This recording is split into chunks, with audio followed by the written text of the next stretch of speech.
In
communication, connectivity is everything. We ensure that the links never sleep.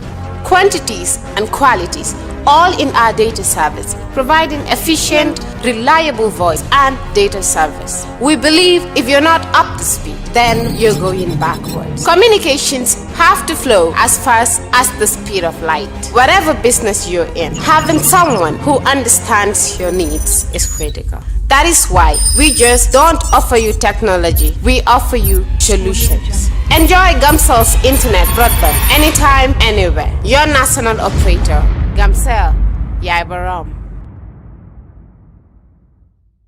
All right. Honey, did you remind him that the last time he sent the money, it was not enough to buy all the property? Shukran, Imam Jallow. Thank you very much indeed. Counsel, if you're ready with this morning's witness, you may proceed, please. Good morning, Mr. Chair. May I ask that the witness is reported, please?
Mr. Chair, are we on air? We are on air, it seems we are on air.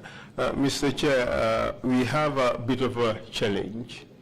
We are going to call two witnesses to appear together because they worked on the same subject matter together at the same time. So we are calling them, it makes sense that we call them together to talk about that experience. The challenge we have is the gentleman speaks Mandinka and the lady speaks Wolof. So we have to do it in a very Gambian way of having whatever is said interpreted or said in 3 languages, English, Wolof, and Mandinka. The challenge would be the sequencing. So if I say something, if a question is asked of the witnesses, the language, the person interpreting for that witness would go first. If the witness speaks Mandinka, the Mandinka interpreter would go first. And then it would be also interpreted into Wolof.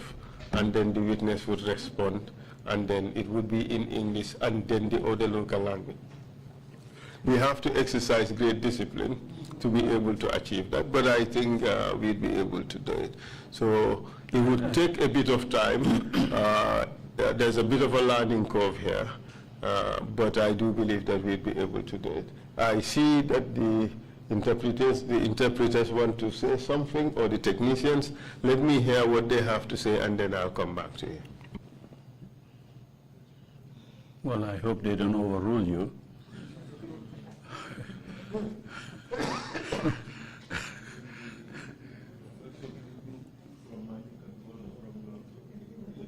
Okay, so they have proposed another interesting solution.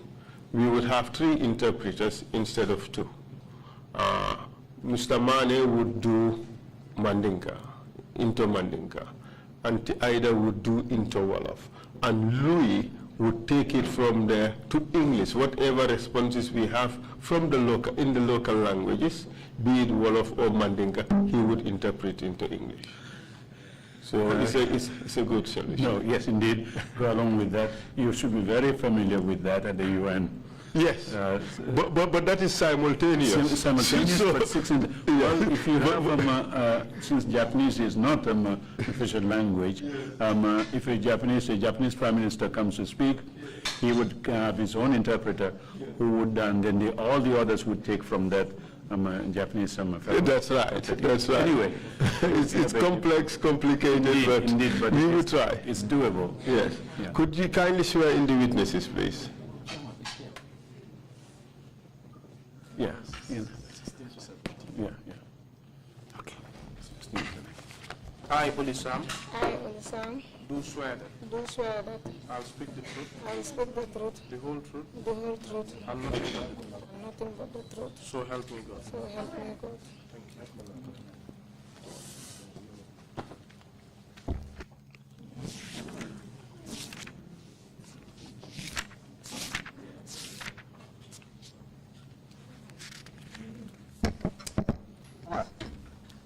I, Kalilou Jallow. I, Kalilou Jallow. Do swear that I'll speak the truth. I will speak the truth. The whole truth. The whole truth. And nothing but the truth. And nothing else but the truth. So help me God. So help me God. Thank you.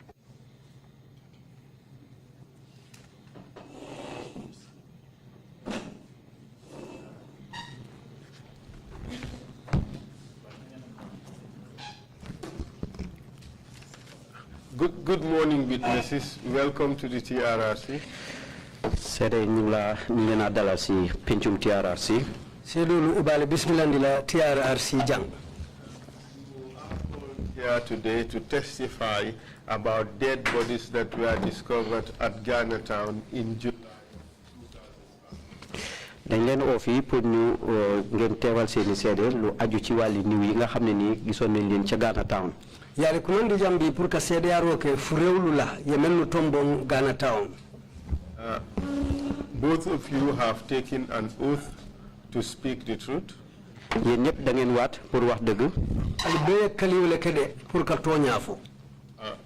Since both of you are members of the police force, you must understand that it is an offense under the laws of this country to lie under oath or to provide false or misleading information to the TRRC. Comme que yéen ñëpp yéen a ngi liggéey na ci buntu liggéeykaay police war ngeen a xam nag ne dana xëtt nag loi pour nga waat ba pare di wax loo xam ne nekkul dëgg wala nga wax loo xam ne ni dana riiral nag kaddu penc mi fii. waaye atel be mu police on leti woto ali ñanta ñim fahamula le ko ñim banko kan loi balantal le pour ka kuma soto balo fo natara ye kali kurano la foka pare wala comme soto jang ka kuma soto balo fo comme soto men si filindi o fana mu loi tiñaldi. You may be familiar with your TRRC proceedings.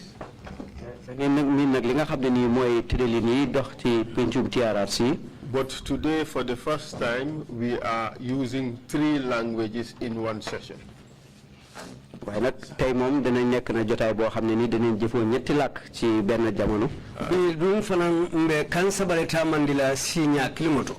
This has never been done before. This would be the first time. For us to do it successfully,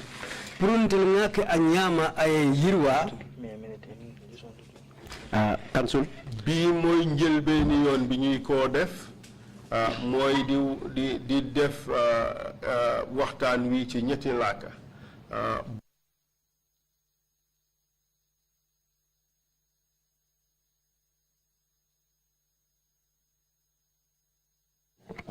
Go ahead. Thank you. All right. I was trying to help the interpreter interpret what he may have missed because of the consultation. But let me take this again. We have never had a hearing in which we used 3 languages simultaneously. Sorry, consecutively. mosu ñoy am nak penc mo xamné ni dañu jëfo ñetti lak yo xamné ni dañ koy wax ñu tekkalante ko nena ma ñi ñoom siwo soto pour ka tamani kan sabala sidula kilimoto. This would be the first time. Bi boy nek ñël ben yoon ñi la bekk la signa foloti for us to succeed in doing it properly. Ngir nak ñu mën ko def nak ci ni waré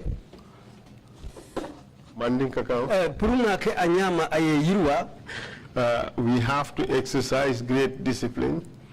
Focus rek ñu def ko ci ak yar tay funa ak ñama me yalon ko be kala hakli proti anin ke famaji, and we have to stay alert.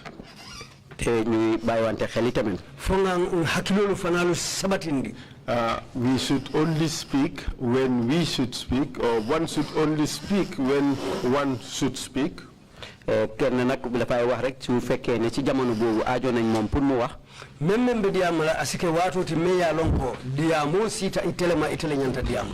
And we also have to avoid overlapping statements or speeches. Te dañuy wara oytu nak di wax nak ci kaw waxi keneen ndum ma ñaan sonna na diamo lu ka sele ñola diamo kan. Oley, do you understand what I have said? Or both of you, do you understand what I have said? Oley, respond. Yes, sir. Wow. Kalilou? Yes, I understood. Kalilou fanankaya faham. Thank you very much. This question goes to Oley. What are your full names? Nakanga tudu in Mandinka. Oley ni karo bitay tele ya Oley itatodu mama ni tuda Oley Sam. My name is Oley Sam. Itatomu Oley Sam leti. Good. What is your date and place of birth? Kañ nga juddu ak fan nga juddo? Nga juddo Bara 1983 July 6. You should have waited for the Mandinka interpretation. Kawuluta Bara July Karotil Woro 1983. Okay. Thank you very much. Could we have that interpreted into English? I was born on the 6th of July 1983. In Bara? In Bara. Good. And where did you go to school? Eso primary. Fanga deme school. Itara karambu njumale to. You can answer now. Eso primary. So primary. Ntata eso primary karambu to. Okay, thank you very much. Kalilou, what are your full names, Kalilou? Kalilou, ita Tony Kontomodu. Kalilou, yow naka nga tuddu ak naka nga santu? My name is Kalilou Jallow. Nto mu Kalilou Jallow leti. Maa ngi tudda Kalilou Jallow. Kalilou, you want to speak in English, isn't it? Kalilou, ilafta diamula angale kamule to bang? Yes. In that case, can we help sorting the proceedings by removing the Mandinka interpretation? Oh, I can carry on with Mandinka. You can. All right. Okay. Let's proceed as we have started, and we see how that goes. Okay. Kalilou, what is your date and place of birth? Kalilou, ewuluta lunjumale anin sanjuma anin sate juma. Kalilou, fan nga kañ nga juddu ak fan nga juddoo? Muluta 28 August 1976, Brikama Town. Ewuluta 28 August 1976 Brikama Sateto. Maa ngi juddu. I was born on the 28th of August 1971 in Brikama Town. 76 in Brikama Town. Otherwise called Sate Ndinga.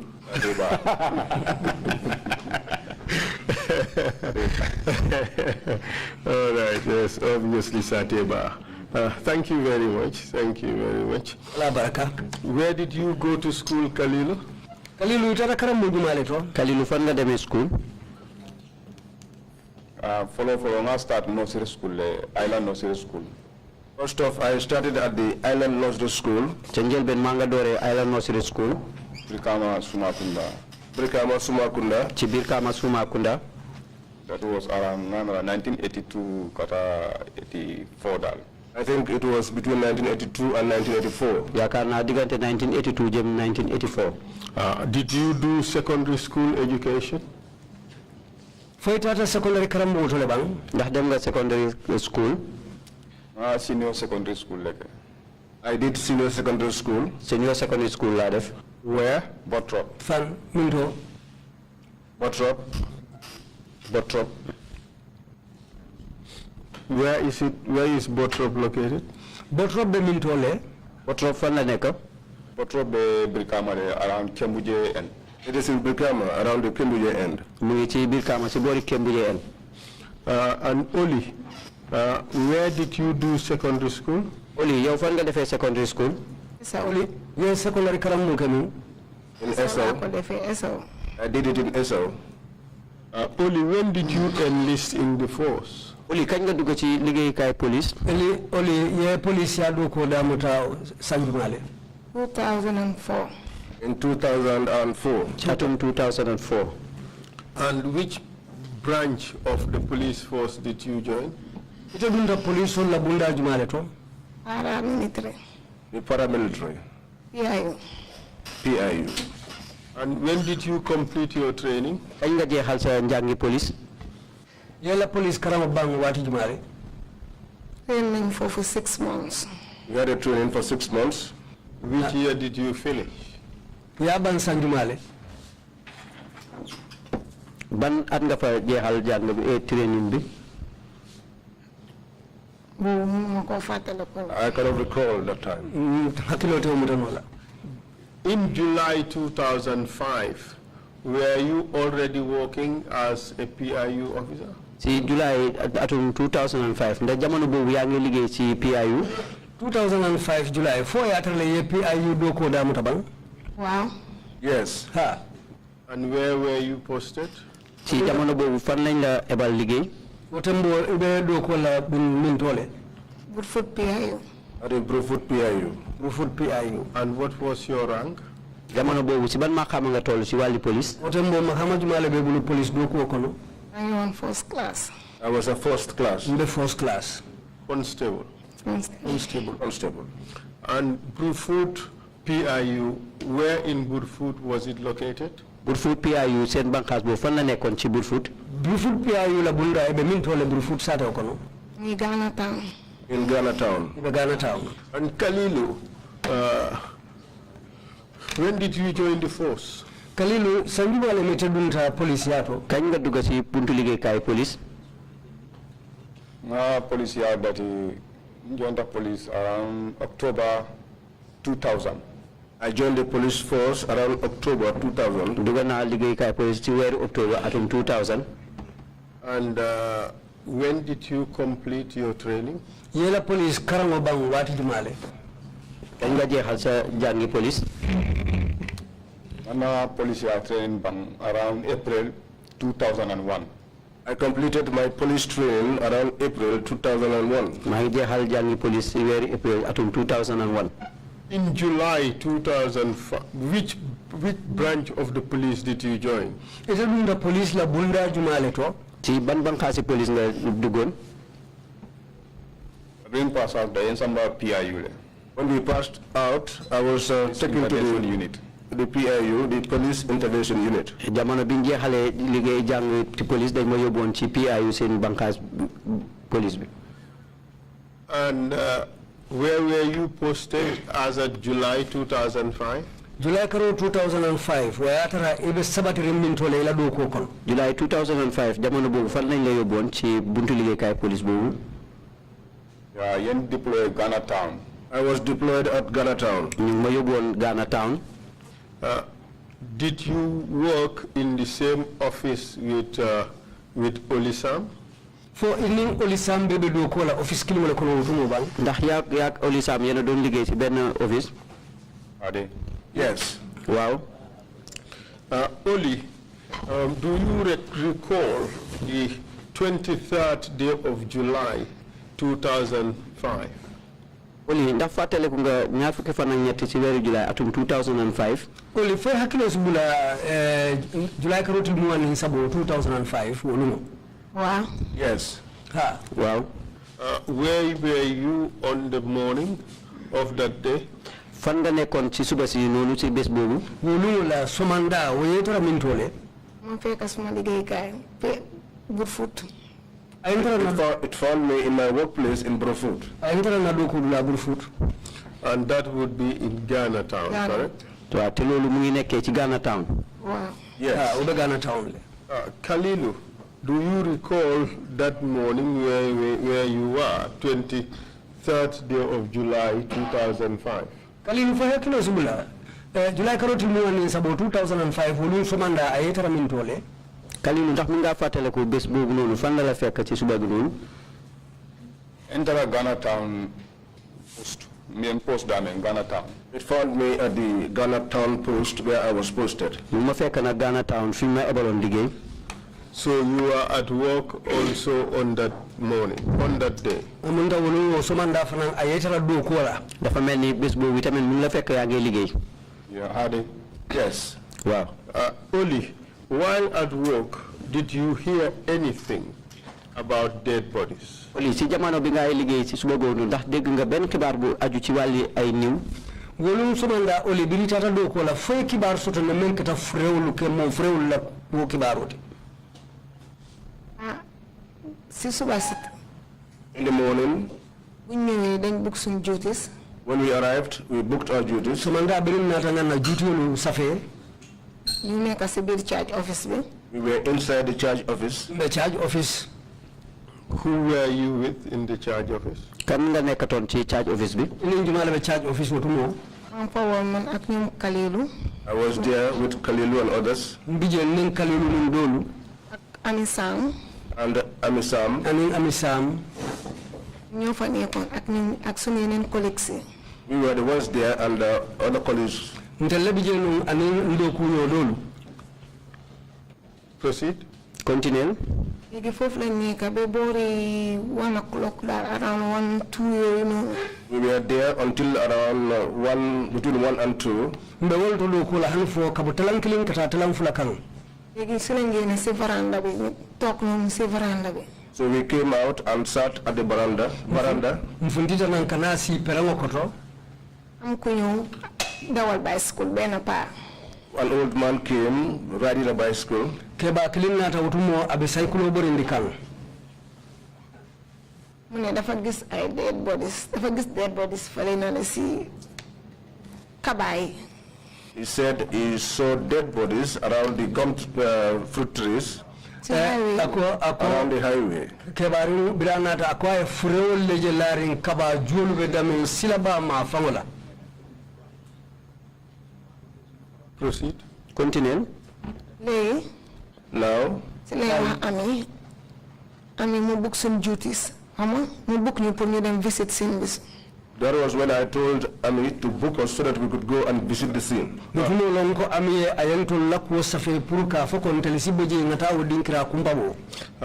Kalilou, for you, when was the first time you heard about dead bodies around that vicinity?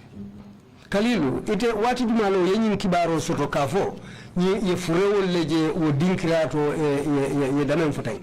Kalilou yow ci ban waxtu nga yëg ni am na ay niw yoo xam ne ñu ngi ci béréb yooyu béréb boobu. O keta around talankile ma fa wala be station of the charge office. It was around 1 p.m. We were in the station in the charge office. Loolu mu ngi tollu ci jamono benn waxtu ci bëccëg ci jamono ñu ngi ci charge office bi. Ngaje kebarin kilin nada ni cycle wa ni koronto.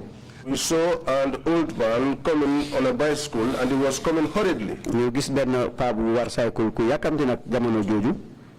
Na raw ñama cycle sembene na veranda do je adunta charge office. He came, leaned the bicycle against the veranda wall and came into the charge office. mu ñëw mu daldi wéer cycle am bi ci veranda ci perron bi daldi dugg ci charge office bi.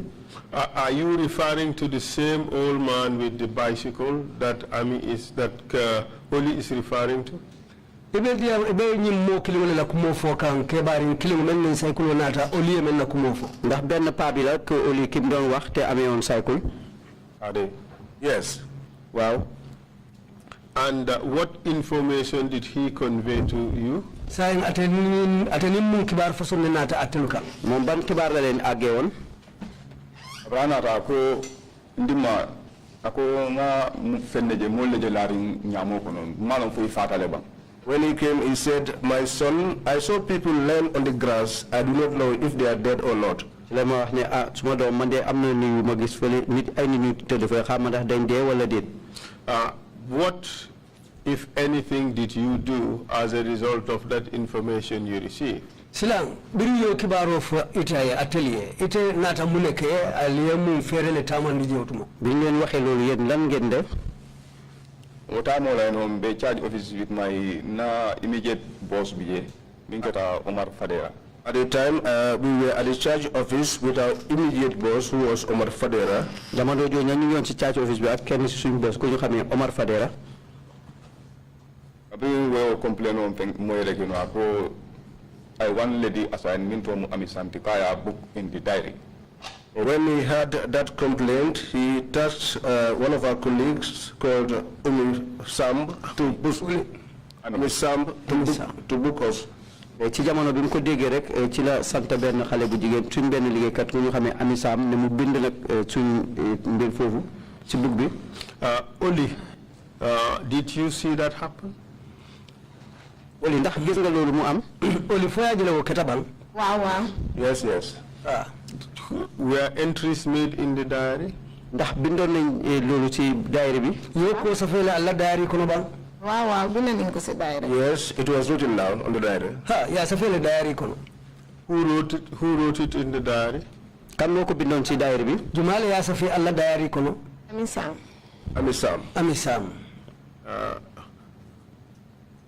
As a result of that complaint, did you do anything? Ci tawa limi boobu noonu bataaxel boobu noonu ndax am na leneen lu ngeen def. Fo do kibaro bi rafetal ma al teli fale kule ke bang. Waaw bu ko amee buggee ci diary bi ba pare dañu ànd ak Kalilou ñu ak ñu ne ñu dem visit scene. After Ami made the bookings on the diary, we went with Kalilou and others and visited the scene. During ya safe buko nyinton na diary to tumolom ntelu nin Kalilou nin kafuyo dolu wultan tataje. And where was this scene located at? Loolu nag fan la nekkee woon. Wo dinkira abelu mintole. So dem Tanje ci highway bi. If you're going to Tanje on the highway, Nibita Tanje silaba fang bala. Was it on the highway? Ndax ci kaw tali bi la woon. fu lu manoo fa kan non bang. forest bi noonu. No, they were placed inside the forest. Ani mandara manoo fa kan de bari ye Kenya amole kono forest o kono je. Kalilou, when you heard this information and the matter was recorded in the police diary, what did you do? Kalilou bire ñing kumo fo atelier fo aliyo kibaro safe alla police diary o ñing kono ite nata mo nek. Kalilou bi ngeen waxee bataaxel boobu noonu ba ngeen bind ko ci seen diary bi lan ngeen def mu jéegi. Also, I in detail with some main and personnel kata seen visit, you know. At that instant, you detailed us with some personnel to go and visit the scene. Jamono boobu nag ci la ñuy ebal ak ñun ñu daldi dem seeti béréb bi. Who was the senior person in that group? Jumale mo moti mel na palaso bali be ñaatu alla keba wo kafo kono. Kan moo gënoon a nekk kilifte ci seen groupe googu. Amongst those who left to go to the scene. Wala kata melu bota police je pour kata dinkira ñu kumbabo ñi nga xamne ni la ñaaton côté ñi nga xamne ñoo fa joge ko pour dem séti bara béréb bi. I was the senior person amongst those of us who visited the scene. Man ma fa gëna nekk kilifa ci ñun ñi demoon séti place bi. Could you tell us some of the members of the team you went with? Foi sa fono nye modo lu meli alon ko ye wole la atulukan ini melu tata nyola kata dinkira ñu kumbabo. Man nga ñoo wax yena yow ak ñen bokkon ci kurel bu doon dem fofu. Telam myself, man ci suma boppa. Oley Sam. Ti mo sabalum di tat guy mo hakilo mo fo jayte kabalom bang. I think there were 3 people, but I cannot recall the third person. Probably Jetekaba, but I'm not sure.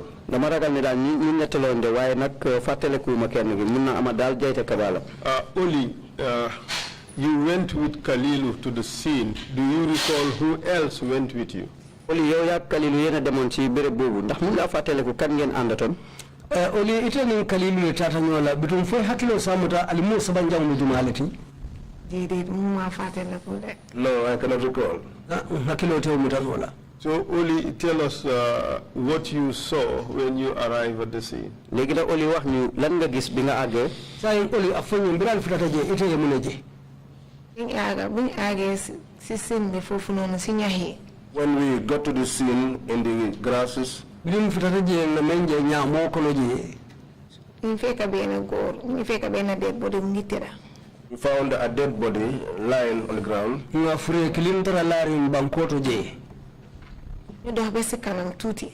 walked for a short distance forward. And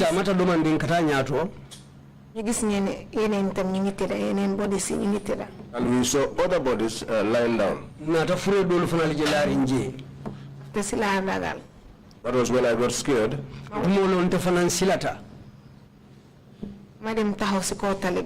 I went and stood by the highway. After Kalilou and others came out of the bush, and when they came back, we returned to the station. Kalilou, what were your observations? But first of all, what's the name of the place that you went to visit? The scene of where these dead bodies were located? The name of the place. Kalilou wodinkira furelu aliyetara larin dami wodinkira fango to muneti kaje kumandi nyaadile. Kalilou bere bi ngeen demone pour sété fi leen wax bita ba xibaar bobu naka la bere bobu tuddu? Actually, je wulo ko non jeti nam ni kata tanje just 100 to 200 meters away from na post. It's a bushy area when on your way to Tanje. It's about 100 to 200 meters from our police post. Do you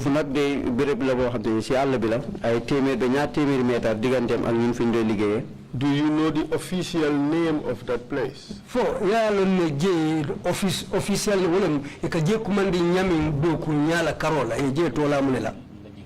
Namra is a bird watching area, something like that. It's bushy. It's bushy, but I think it's a bird reserve. It's a bird watching area. Oley, do you know the official name of the place? Oley ndax xam nga place boobu nuñ ko dee ooyee. Oley foyo dinkira tolo ne kaje kumandi ñame. Both of you, does Tanje Bad Reserve ring a bell?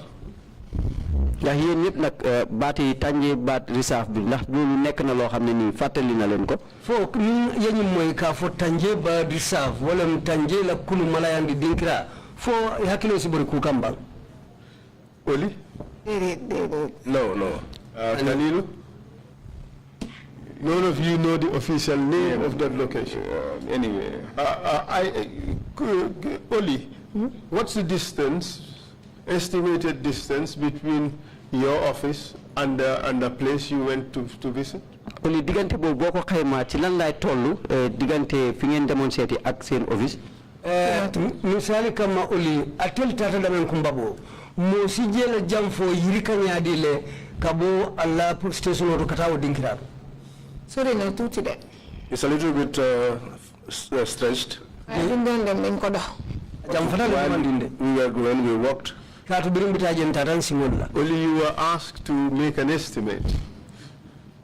Oley dañ la laaj pour nga xayma rek ñaata la war a toll. Oley koy sa yirika do wala mira roto asi jelleta meter jelu alla pose ni njetema.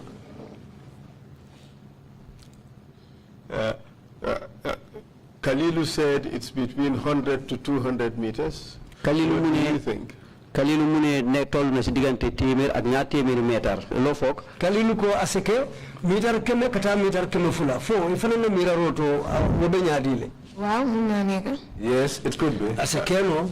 Kalilou, when you entered that place as a senior man, what did you see and what actions did you take? Kalilou biri dunta je ite mem moy la ñaaton koti yemen ji je biri yo je ite nata mu nekke. Kalilou bi ngeen demee foofu comme ne yow yaa jiite woon ñoom ñi ànd yéen ñi àndoon lan nga gis ak lan nga def. Although Murunta back to the station. It was thereafter that I returned back to the station with my colleagues. Jamono boobu nag laa delluwaat si station ma ñi ma àndatoon. And then? Yóbbu daala. Gannaaw loolu. Nga matani report na boss ya ino nga fay nga minjeno. I reported the matter to my boss, telling him what I saw. Ci lañ ko wax nag suñu boss liñ gis. What did you see? Yemune je. Loo gis. Kabrim Photograph seemed to face just 2 meters from the Cabo Manola. When we got to the scene, if you leave the highway just 2 meters into the grasses. Gannaaw bu ñu ko ci kaw xàll bi rek ay ñaari meter rek ci biir àll bi. Facing like near Nyati Tanje on the right hand side. If you're facing Tanje on your right hand side. Mais ni boo jàkkaarloo Tanje rek ci sa loxo ndeyjoor. I'm not following anyway. The first person I found lying had a broken head. We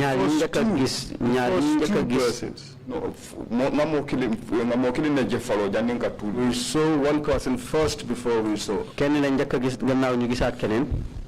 And in which condition did you see the first person? Mo follow ni me yaje eko amari be nyaagi le wotumo. Wala ya ki ngeen njëkk a gis moom naka lañ meloon.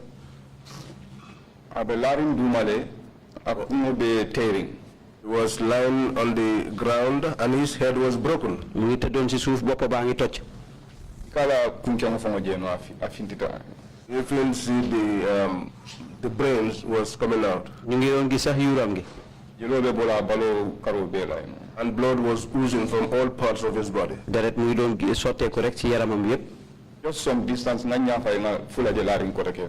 when I turned around and looked around, I saw 2 other corpses lying down. Biñ gëstoo tuuti rek ñu gisaat yeneen ñaar yoo xam ne ñu ngi tëdd.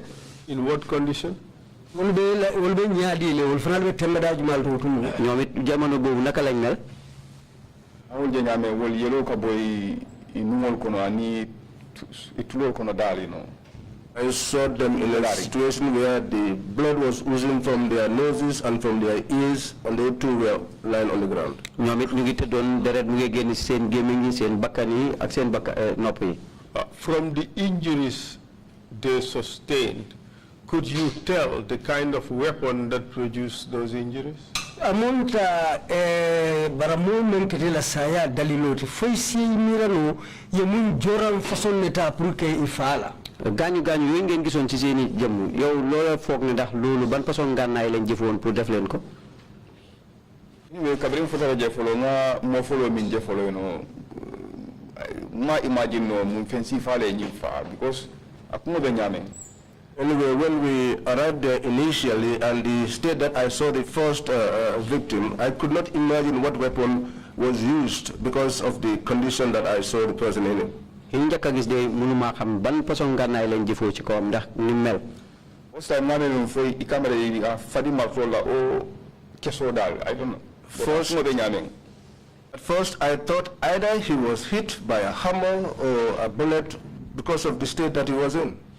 Ku njëkk moom daal njortoon nañ sax ne kana marto lañ jëfoo sax wala bal waaye daal ni meloon.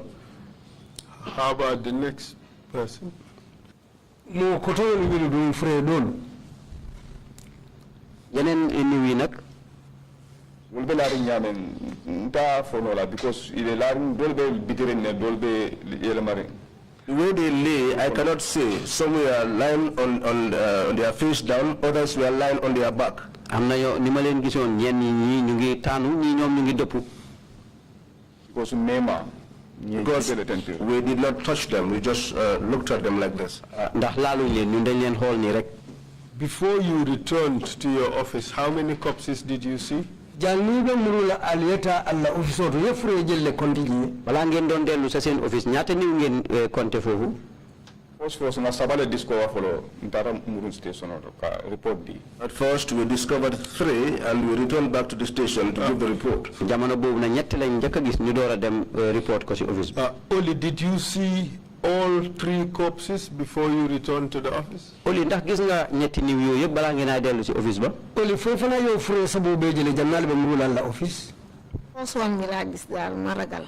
It was the first one that I saw and I was afraid. Na folori ñinne di dron wala yen silandi. In which condition did you see it? Umari ci ban anam nga leen gis? Umari yatara ñaadile yaaje ñaadile.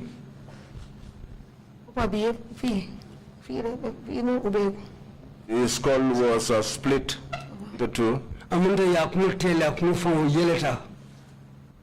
What do you think could have, what type of weapons do you think could have caused such an injury? Ban xéti ngarnaay nga foy ndax mo waronal gañu gañu bobu nonu dela miraro to min joram façon ne si o keno hadama dimula tay mo bu fu man hega sama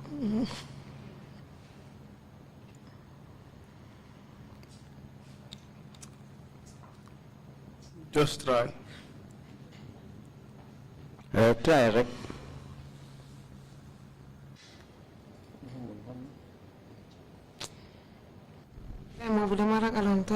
I was very scared at the time. And as a result, what did you do? I went and stood at the highway waiting for my colleagues. So, Kalilou, tell us what happened when you returned to the office. Kalilou afanye, birali muruta office oto muneketa. Kalilou wax ñu bi nga dello ci office bi la na xew? Yes, kabiri nga mada ñu report na immediate boss ya no otamo la ko ngamurunje kotoke. After we reported the matter to our immediate boss, he gave instructions for us to return back to the scene. Biñ ko waxee suñ boss na jamono joy lañu joxal ndigal ne ñu delluwaat ca place ba. Ya ngamurunje nga je protect fo janning authority ba kalam tale mo kana scene nyinto. That we should return and protect the scene before the authorities would arrive. Ci pour nañu dem aar béréb ba fii bi ba kilifa yi di accès. Was that normal protocol? Fodo mukuleti al delta akela wala nyama ba nal ñu ku façon keta. Ndax loolu na nekk na doxalin boo xam ne noonu ngeen ko daan defee. Protecting the crime scene until the investigators arrive. pro kadinkira kanta kujawo keta damento fo janning nyaton ko dina di ar bere bo nga xamne lu fofu la ñaawteef bu am fi ba kilifa yi di accès because dead body long and matanya report police already, so I think police will fankolo woti pour kata ka je protect fo janding na ke balba kalam to le no yalo mimbe keri, so ngamara wala ne no ko ngamuru je pour kata ka o body kalol body kunto fo janding ni ba kalam to la mimbe keri I think. Well, these were dead bodies, and since the matter was already reported to the station, I think that was why our boss asked us to go there and secure the area until our commanders or our leaders are able to make a decision as to what move to take next. Loolu nak nek na béré bo xamné ni ay niw lañ fa fekkon loolu nak mo taxone suñu boss ebal ñu pour ñu dem ar fofu fi be bala police di ñëwé. The question is whether that was normal protocol. Was that what you would ordinarily be expected to do? Abunda akaw menyinin ka wala minti fo wala mudali kuoti bang wala dalta kela police la karola ni ku façon kata damento al futata je fo ñine dalta kela pour ka je kanta folo fo janni ñaton ko bina li moy laté moy ndax lolu nek na lo xamné ni dogali police la pour façon yi su amé ngeen dem ar fofu nonu be ba kalifa yi di ñëwé mandali kela nak it's not normal to me. It is not normal to me. Perhaps maybe you misunderstood the question. As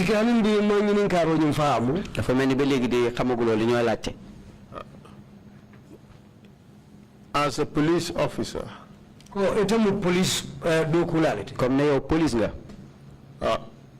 you have been provided, you have seen something suggesting that some people were killed.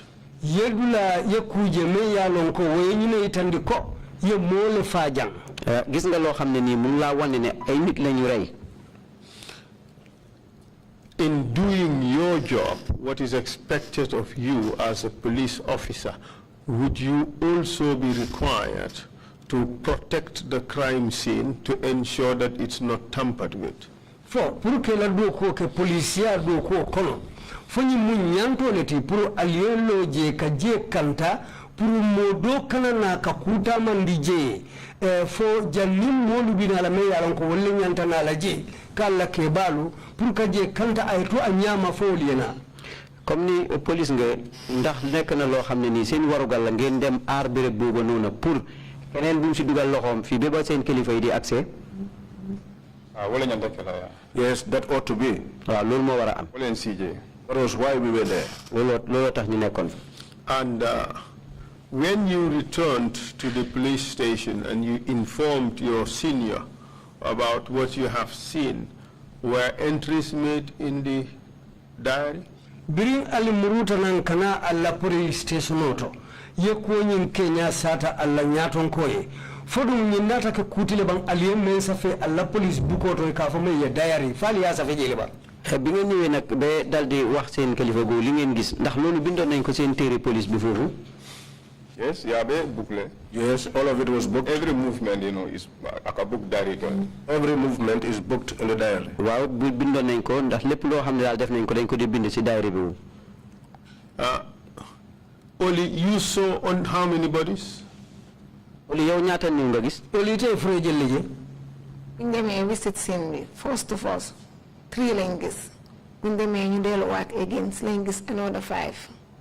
When we went initially, we saw 3. When we returned for the second time, we saw 5. Birin tata follow na fure sabale follow je. But birin nata muruje kotake utumole nata lulu fananjije.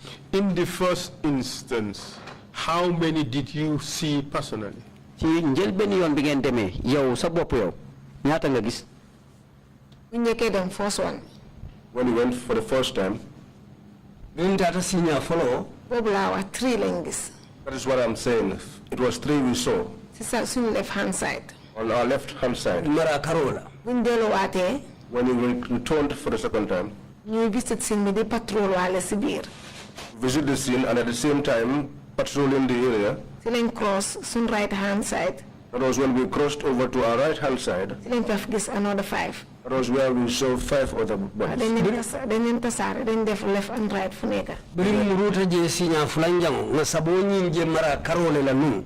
Bari biri ya murundi je sinya fulanjango nyim utumole na karolu beji benta manta wo wiche okolole nata fure lulu je kotake buluba ma fangola nyamo kono je.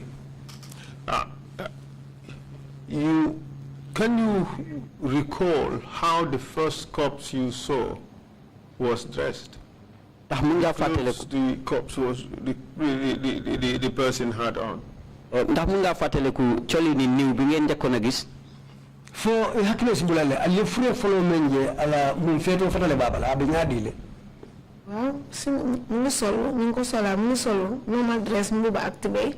Yes, he was dressed, normal dressing, a shirt and a trousers. Ala fengolu da hadama don ke fengolu du nyamen kurtoni ndondi ko le bala. Waaye tankam yaa ngi taxa suufi géej dafa mel ni comme ko doon drag daal tankam yi ñu ngi am suufi géej. But his feet had sand from the beach. It looked like as if he was being dragged from the beach side. Asimu benin kenyo lem bada la kenyo. So amulunta le ko ya bolina mbada la ka kuruntu kanati wodinkirato. And did you notice anything about the person's pockets? Ndax amna dara lo gis ci posi boromam. Yes, we searched them. We found them lying down, but it looked as if they were searched. What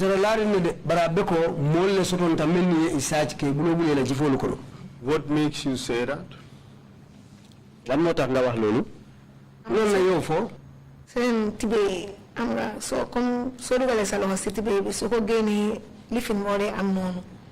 it was outside, make it inside. The inner of their pockets were outside. Amunda niebula mola jifo kono yebulo fintinde jifo la kolotota amunda ye jifo la koloto bayu fo be bondi bantale. Did you notice anything, any marks on this person? Ndax seetlu nga dara loo xam ne ay marqué ci kii. Waaw. Ko hakilo ya jele ko marqué wul wala dañalu be amari bala. Yes. I can recall there were some scars. Some tribal marks. Yes. Yes. Some tribal marks, yes. Hakilo bala kanko marqué wul babala wala tamanseru lumen kataila ada tamanseru lumen katare bala. Those tribal marks you saw on this person, are they the type you would see in the Gambia? Marke yooyu nga gis ci ñaas among Gambians. ñaas yooyu nga gis ci moom ndax nekk na ñaas yoo xam ne da nga koy faral di gis ci niti Gambia. wo taman serol men babala wo ñaw marke wala foddu wode dalta kala Gambian ko dalta o kala le bang. Ni so len gisee sa di nga xam ne di Gambian. No, because if you saw them you know that they are not Gambians. They were well built. ñi li jedroy fon kalo ne ko ñu man ka Gambian kati katu molle men ya lonko inun kuta. Are you suggesting Gambians are not well built?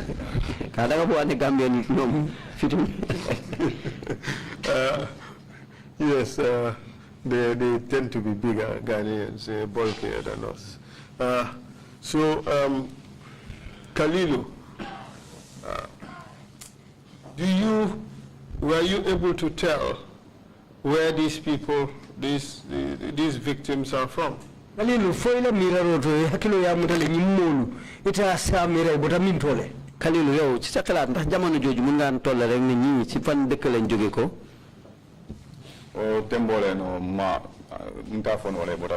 At that instance, I could not tell where they came from. Ci jamono boobu doo mën a wax fan lañ jóge ko.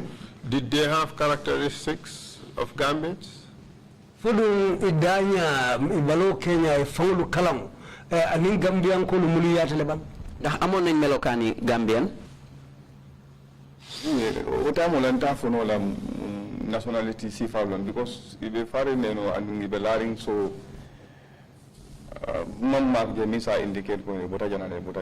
At the time I couldn't tell what nationality they were. They were dead, lying on the ground, and I could not tell what nationality they were. In which side of Tanje Bird Reserve did you discover the other 5 bodies? Tanjela kuno sansango kono je. Aliye o fure lulu dolu tara minto ma fanne. Fi place boobu noonu ci tànje fi ñu seetaani piki ban boor ngeen gis juróom yooyu. And the first one ngoje bulba karola like near Motilin Tanje. The other one ngoje marakarola. The first one, we saw them on the right-hand side as you head on to Tanje.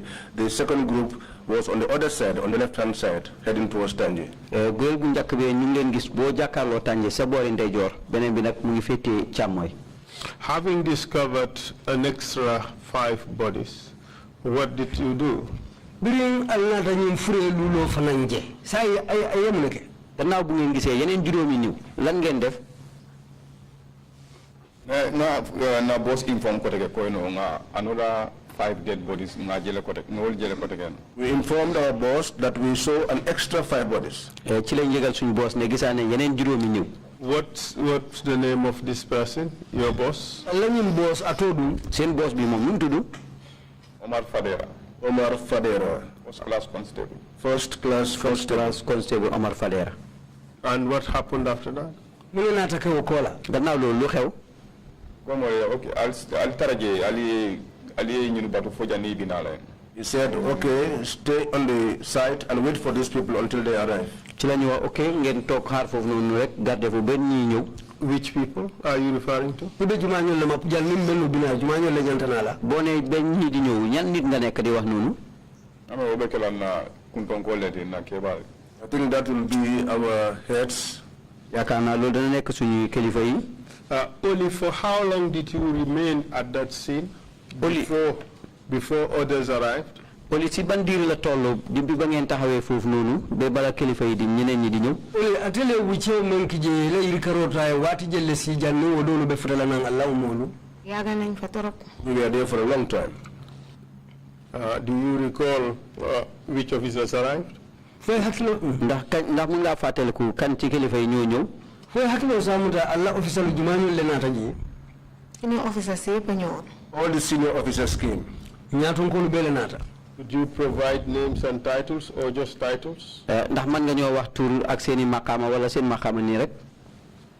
The time boobu xam naa ne senior xam naa ne time boobu ñoo nekkoon senior officers yi waaye xawma seen tur yi. No, at the time I knew that they were the senior officers, but I did not know their names. Tembo ngalon ko ñille mun na ñaaton ko tide bari wo tembo me tolu long. Kalilou, which senior officers came to the scene? Kalilou ñaaton ka juma ñolle nata al taraji. Kalilou ban kilifa police ñoo ñëw foofu. Ni wota mo ntebe kono to le mbe ñamo le kono no nta fono la senior officer juma le nata ji at that time. At the time I was inside the bushes, I couldn't tell which senior officers came. Jamono boobu na man maa ngi ci biir àll bi duma xam nag yan ci kilifa yi ñoo ñëwoon. Oli, do you know a person called Pa Jallow? Oli ndax xam nga ku ñuy wax Pa Jallow? Oli fo mo lo nekk fu me Pa Jallow. Waaw xam naa ko. Yes, I know him. Did he have any connection to this scene? Ndax am na dara loo xam ne nii def am na ko mbir yu xew li xewoon noonu te faar boobu. Fo du ngay cokki ñola sotale wo dinkira Kenyato. Wow, time boobu de na mooy woon suñu CMC bi. Yes, at the time I heard he was our CMC. Wotembo nga moy atele mun na CMC tinu. Imagine time boobu dañ just pass out from training school ñu dem PIU ñu yóbbu ñu Woodfoot ñun xamuñ suñu officers yi bu baax. No, at the time ñun du doon bari.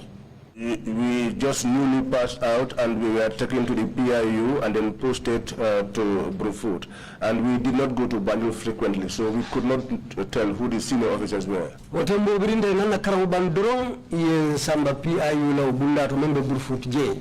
Wotumo man la ñi ñaaton ko lu fanglu long adu wotembo ndel la Banjul tabu kasiya. Did you eventually know who Pa Jallow is?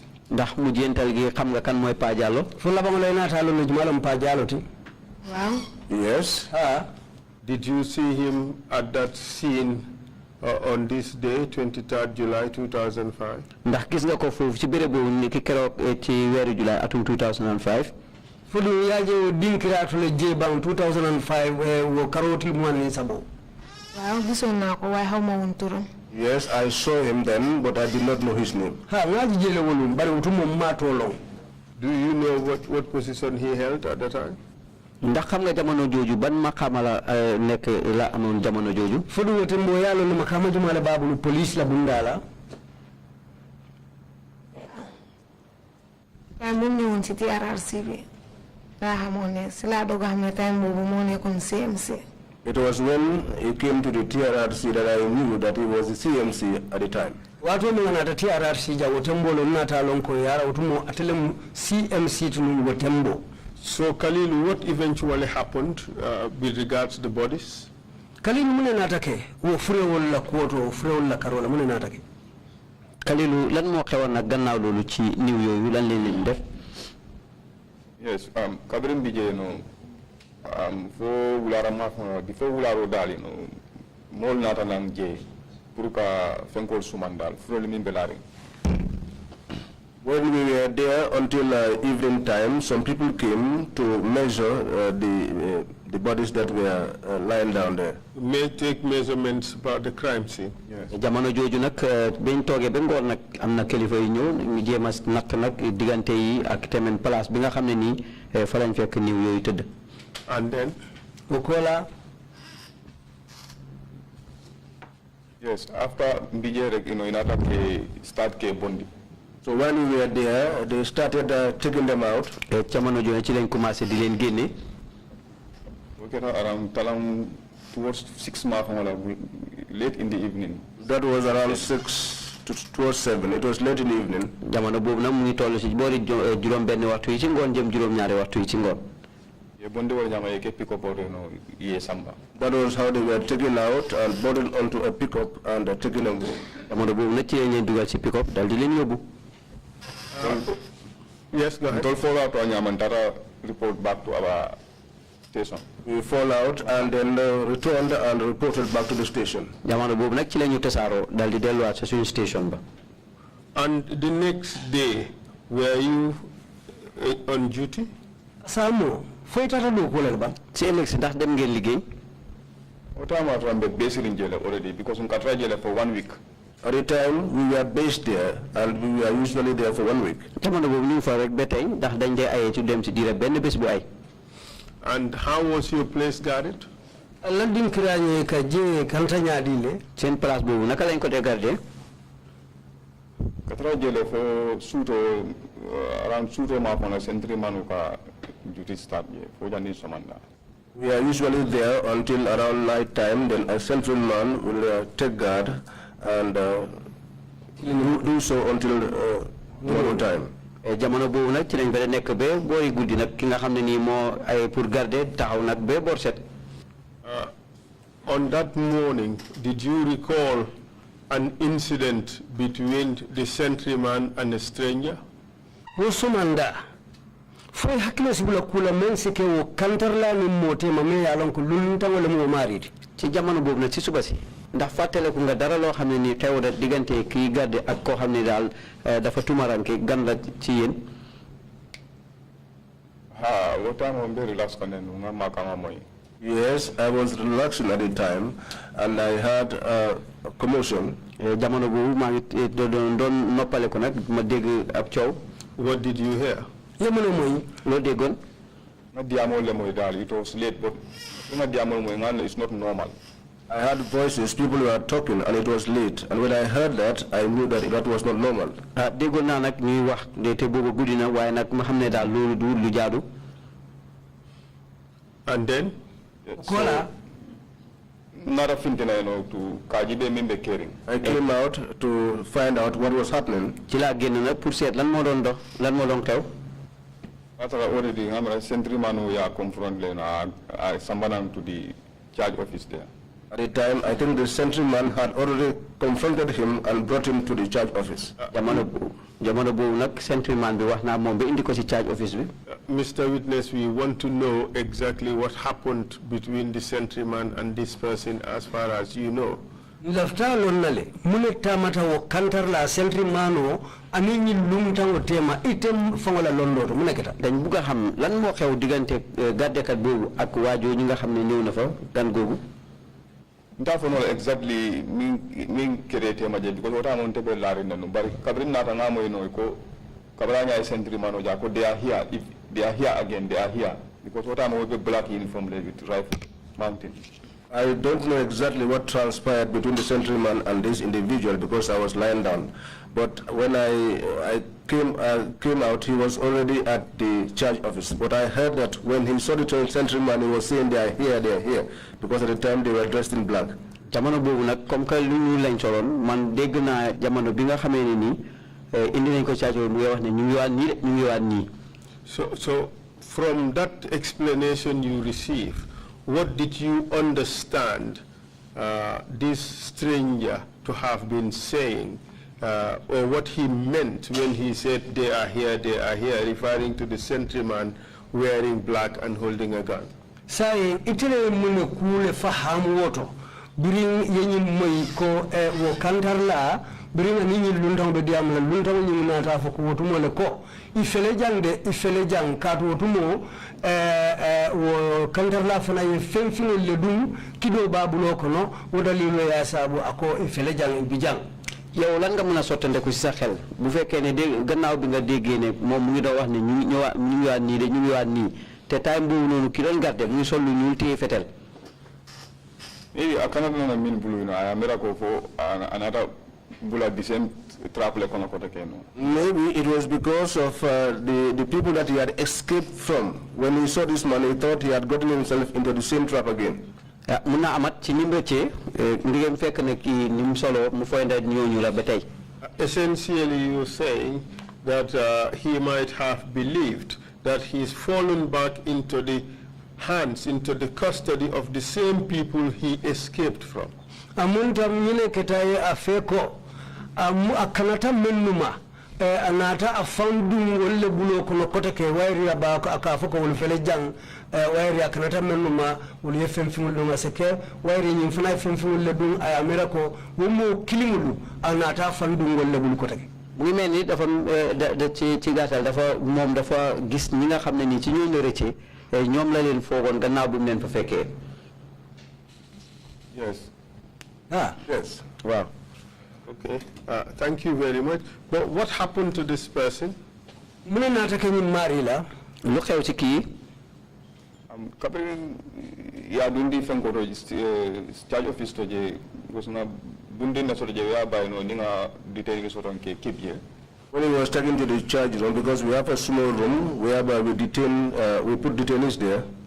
Jamono wo nak gannaaw bu ñëw ci charge office bi ñun ñi nga am foofu benn néeg bu ndaw boo xam ne fa leen dee teg na wéy denc boo xam ne ni jàpp nañ ko. Afante fola to nyaman tata muru na bungo to no karila because what I'm so kutale. After that I fall out and I returned back to my room because it was late. Jamono jooju nag ci laa delluwaat suma néeg ndax booba guddi na. Was that person a Gambian? Umari Gambia dingale mati bang nak kooku doomi Gambian la. After another long no, he's not a Gambian. It was after I came to know that he wasn't a Gambian. Gannaaw loolu nag ci laa xam ne duutoon Gambian. Did you come to learn what nationality he was? Foy na talu ne ñi mari mu banku jumale diwoti. Gannaaw loolu nag xam nga ndax kii ban réew la jóge ko. Ghanaian. So did you come to see this person again? Foy na ta ñi mari jele ko kotan ke bang. Ndax gisaan nga kii waat. Samanda kabring bultare no after man na taraje kote. When I got up in the morning, I left the place. Si suba gi nag bi ma ñëwaatee. No, ci suba when I came in the morning I didn't meet him there. Did you inquire about him? Foy ala ku ñini kale bang wayri ko na taraje. Ndax gestu nga ay mbiram nag gannaaw boo xamee ni fekkuloo ko fa. Amala kabring ala ko ñini kay ko na ta kambaje len. I think when I inquired about him, I was told that he was picked up. Yaakaar naa bi ma ko laajtewaatee dañ ma ne dañ ko fa jël si. Picked up by government agents or just picked up? Menu nata kamaje man sakunda dokula lembang fodo ko le dro inata kamaje. Ñi ko jël si foofu ndax ñuy liggéey ci nguur gi la wala dañ ko fa jël si noonu rek. Man sakunda dokula la means government agents, yes. Ñi liggéey ci nguur gi la. Which kind of government agents, civilian or security? Man sakunda dokula façon malu civilian wala muti bang wala canton tankada dokula lem ka fa security. Ban ci liggéey kay nguur gi ñoo xam ne ni ay police ay liggéey kaaraange la ñoo liggéey wala ay civilian lañ. Minna Kambaje, Tafuno exactly Mansakunda Dokula Sipana, but you inara collect early in the morning. Yasam. I cannot say specifically what government agent or agents came to pick him, but they said he was picked up in the morning and taken away. Munuma wax nak yan façon lu buntu liggéey kay nguur waye nak ci suba gi dal lañ ko fa xey jël ci. But such activity ought to have been recorded in the diary, isn't it? ñen ku façon na ke nga mira ñanta sa felale alla diary kono fonte. Yu mel ni su amé dañ ko war di bind ci sen diary bi ndax du. Nata rani siro kay ñanta sa felale kay. If it was done in a proper way, it should have been entered in the diary. Fekke jaar na wo yoon kañ dañ ko wara bind ci diary bi. Was it done the proper way? Adun anata ke anyale mo bang? Ndax def nañ ko ni mu waré? But not exactly. It could be they did, but I cannot say. Only the next day, that is the third day after the first incident, did anything happen? Oli ci benen bes bi nga xamne moy nek ñetteli bes bi gannaaw li bim xewé ndax amna dara lo xamne ni xewna Oli ci sabango brin ko keta foka pare fokudo soto dale ba menna take kunol law tara dinkirato ji Wow. Yes. Ha. Tell us. On Monday fanga sila tombe lundi la won. I think it was on a Monday. Ngami ratene lungo keta. We talk at the same place. We sat down at our usual place. Report dead bodies Someone came again, gave a report that he has seen dead bodies there.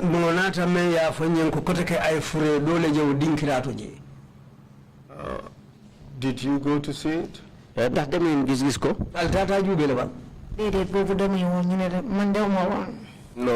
that occasion I did not go. Why? There are report body be. Because those who came to give the report said the body was decomposing.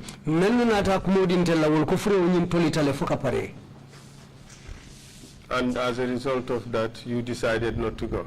At the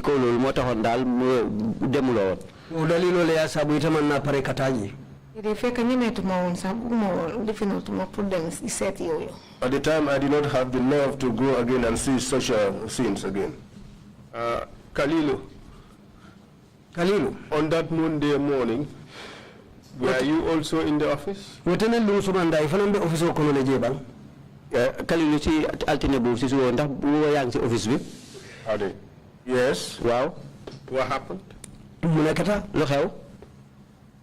Akibaro soto ko no ye body dole fana discover no bulo kono je. I heard information that another body was discovered in the bush. Eto nañ xibaar ne amna benen niw bo xamne gisaat nañ ko ci àll bi. Which bush? Wula juma ci ban àll? Ghana Town Post koma je bemula baltino. Behind the Ghana Town Post is a bushy area. Ci gannaaw post Ghana Town Road ci yépp àll la. Are you referring to the Tanjeba Reserve or some other bush? Just it was behind our Nafanko Komalon. Munta Tanjela okuno dinkirale moydole mabang. Ndax ci benn bi ci Tanjeba Reserve bi fofu la. Yes, it's the same area. Waaw ci benn place bi la. And then what happened? Mune natake? Lu xew gannaaw lool? Na boss yang order ko pour ning modole taje kataka o body ning ka bade. My boss gave me an order to go along with other colleagues to bury that body. Suma boss daf ma joxone ndigal nak pour ma and ak ñeneen pour ñu dem sul niw bobu. Who was your boss at this time? Wotembe jumala muy la boss ti. Popul Lamin Camara. Jamano Lamin Camara. Popul Lamin Camara. And then what happened after that? Wo kola mune natake. Gannaaw loolu lan moo xew? Every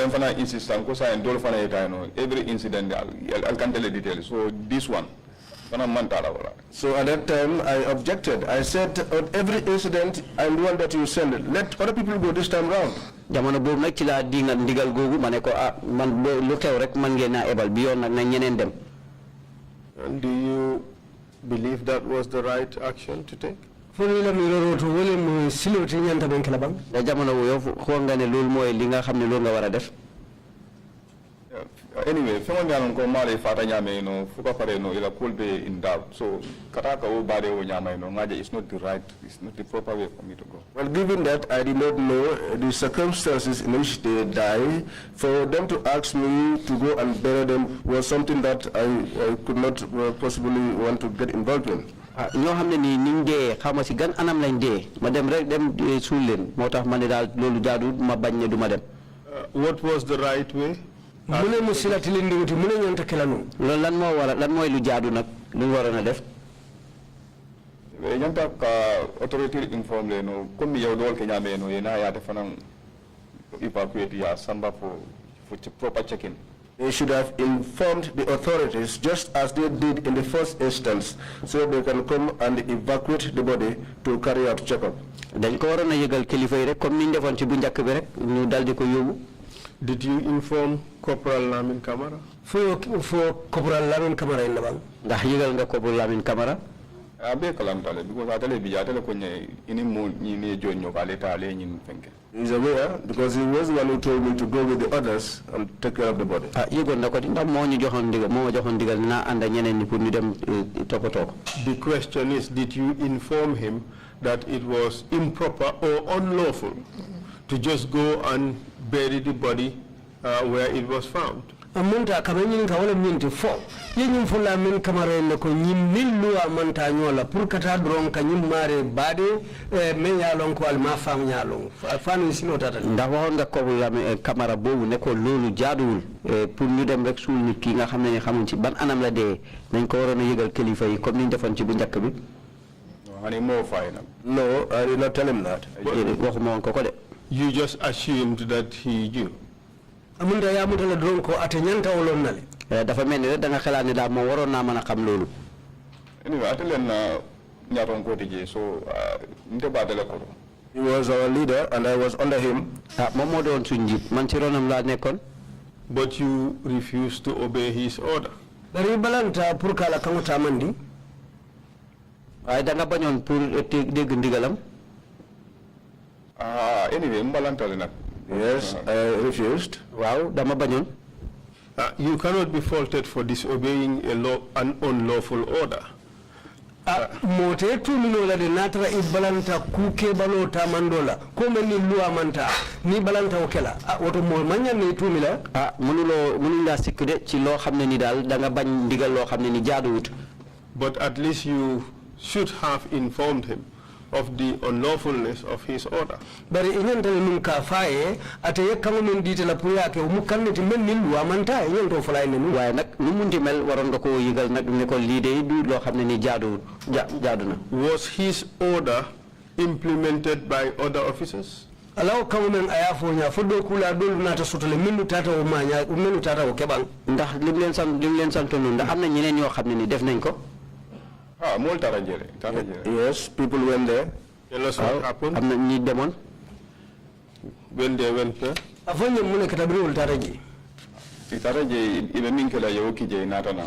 went there and they did what they had to do and returned back. Which was?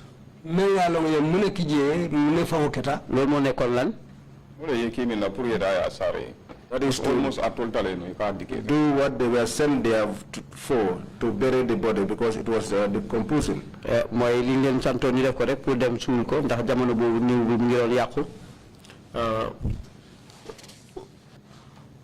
Oley, do you know whether this corpse was buried? Oley, ndax xam nga ne niw bi mujjé nañ ko sul? Oley foy bata kala mala ba ngay nata ñu fro saare le ba. Waaw sulo nañ ko. Yes, it was buried. Ya ba dele. Do you know where they got equipment from? Ndax xam nga fan lañ amé won juntuwaay yi ñu ko doon sulé? Buri ba de la yo jorawul melu taka ba de yalla ne yolu soto min tole. Waaw bena no smone ko Sukuta Health Center. There was a nurse at the Sukuta Health Center. Reni Kalilou Jallow Woodfoot Health Center, sorry. Sorry, it was at the Woodfoot Health Center, a friend of Kalilou's. Koku mo ñu mayon chemical gaay dem suuli ko. She gave us some chemicals which was used to bury the body. Kalilou Terilong no so do remember do call a Brufut Health Center.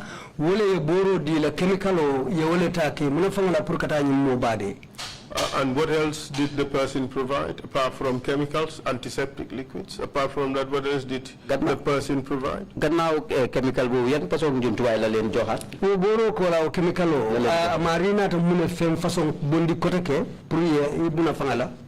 Fona boy si ñun seen bopatam dañ jënon sinwa ndox laal ko. I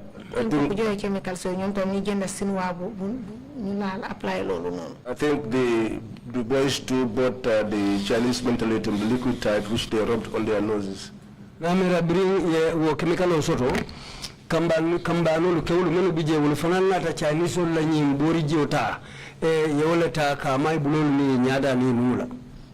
Did they use any gloves or masks? Da jefo nañ ay glove wala mask. Fudu ye glove folu dunne bay bulolu la aninke nyada lu mura maskola. Wow. Yes. Wow. So we on masks and gloves. The laws gave them masks and gloves. No so maskol ni glove folu fanan dilali.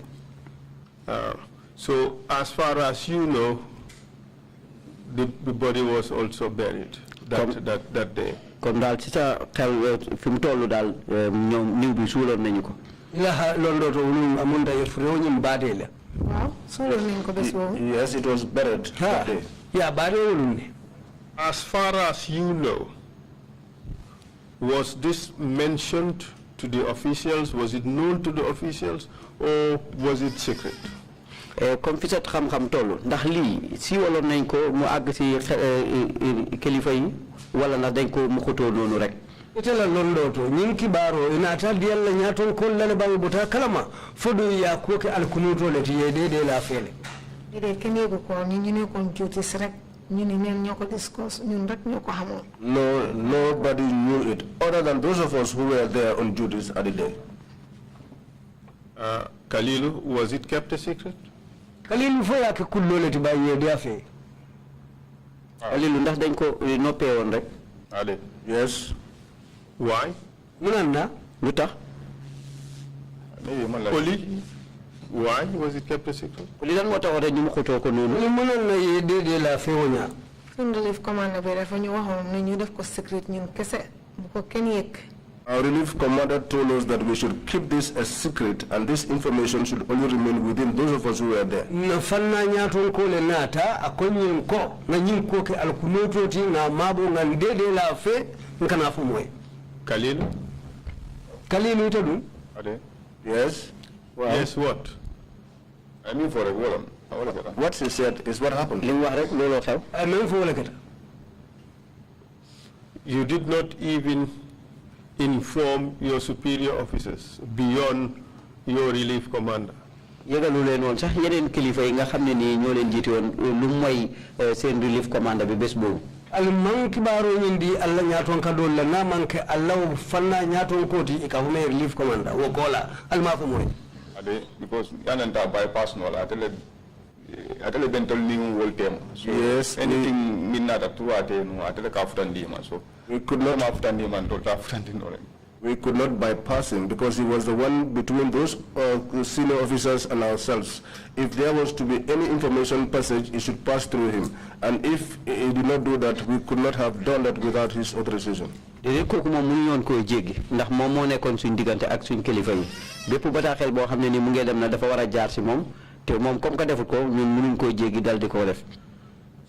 Kalilou, 2 days before that, Kalilou tilifula janni wo Kalilou ñaari fan bala lolu one Ghanaian looking person was captured, was at least was taken into your custody and was subsequently supposedly handed over to security agents, and 2 days later another body was discovered in that same forest.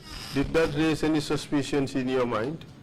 Men kataje woko birin tilifura tambita inata modo fanan nati me ya lonko ganan kolem inata ya dun alibulu so biri ya nati je inata foko molle nata kamaje bari wo kola inata fureo fanan tombon je wo dinkirawo ma fa wala je fodum biri wo keta biri yo fureo jeta amman kudunde ali sondo motale man so bi fenfenna Kalilou ñaari fan bala ngeena gis ñu bobu non xamone na ben Ghanaian bo xamne ni ñewon na fofu mujjé gi ñu jébalé ko ci ñeneen ndax buñ teen toogee ba mujjee gi dégg beneen niw foofu noonu ndax loolu amul dara lu mu njott ci yow.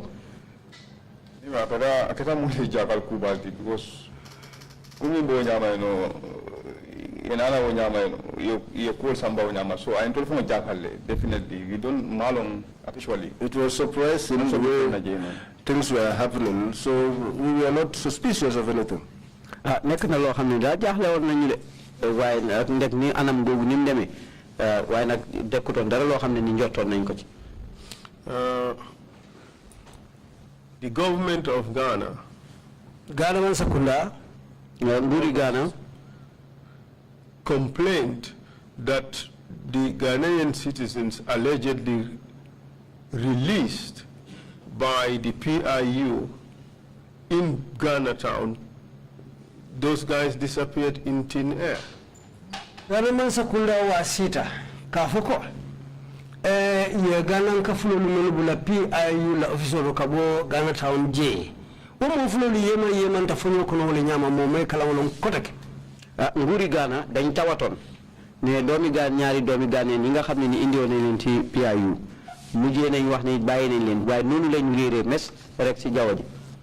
What do you think happened? yaa mi redu mu nekkata loo fooy na looloo xew ci ñoom. Ndafunora li happened tanak akadari meje no ngatra ye sam I don't even defend for no. I cannot tell what happened to them since I did not see them. They were taken away. Mënuma wax li xew ci ñoom de ndax dañ toog daal jël nañ leen yóbbu leen. Don't you think that the government was involved in a cover-up of a serious crime? Ila miraro rufa manke nyinti ko man sakunda ye kuja ubale kebitum ilafta ku munna ka mabo ila miraro rufa manke amamunu fe wala tiba ndax sa xel dalu la ne nguur gi ñu ngi doon jéema seet rek naka la ñooy nëbboo ci loo xam ne daal ab tefaar la boo xam ne def nañ ko. Yes, after why? Yes, later on my mind clicked on such notions. Waaw mu jégi de suma xel ñëw na ci mbir yu mel noonu. Oley, what do you think happened? Was the government covering up? loo fooy ndax moo xew ndax nguur gi dañ doon jéema làq seen bopp. Oley la miraro to mu nekkata fo amunte fe fanam fe ko man sakunda be ñi ko mabo kan. Wow. Yes. Wala keta. That is what happened. No further questions, Mr. Chair? Mu ne amatut benn laajte bu mu leen a war a laaj ako amang kani nirin karo soto ko tege. Thank you, Council, and thank you, Madam Oley Sam and Mr. Kalilou Jallow for coming to testify before the Commission.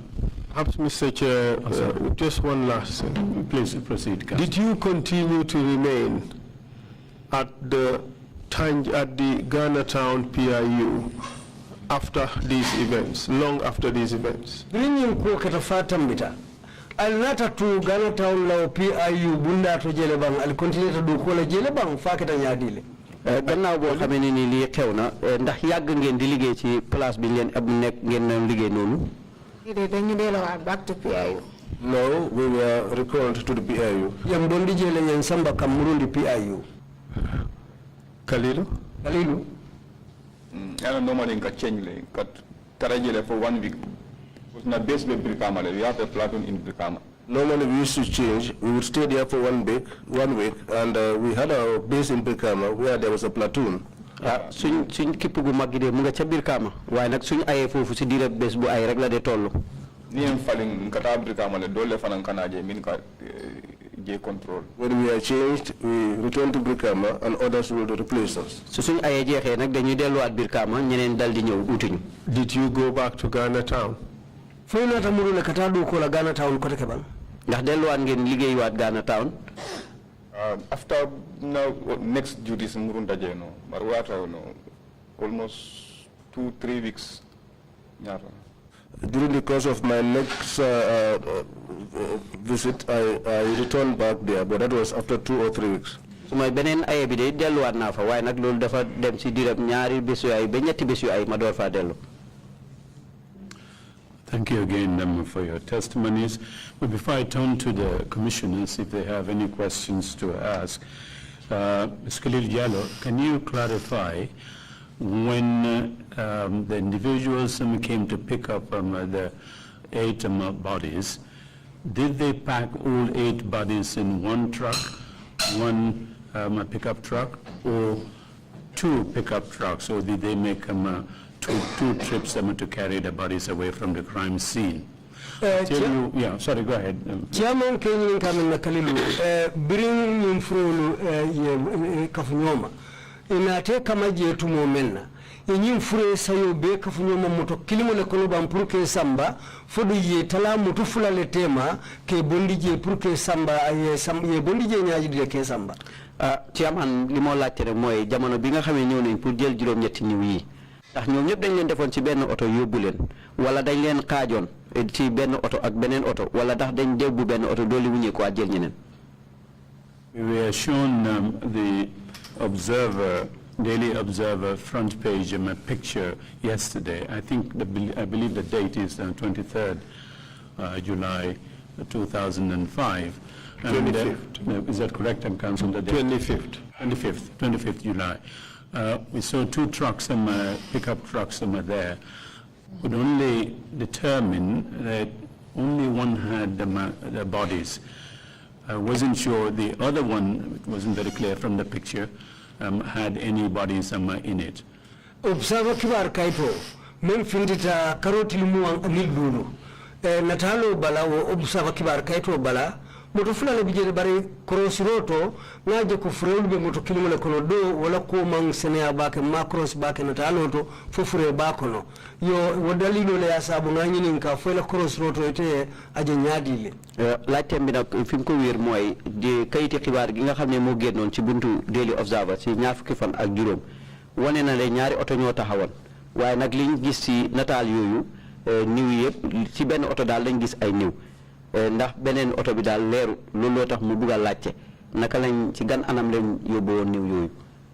Yes, moto kabente be nyamo ko no be starta ke evacuate wala finto na last pick up je min kata no boduli be larin koma when we were for killing number but I saw the last already no last frel nying ke koma already be sambaka when we were finto na ngeje kata. When we were still in the bushes, that was when the bodies were being evacuated and loaded onto the vehicles. So when we came out, it was only the last pickup we saw which had bodies. But I cannot tell whether the others before it had any bodies on them. Thank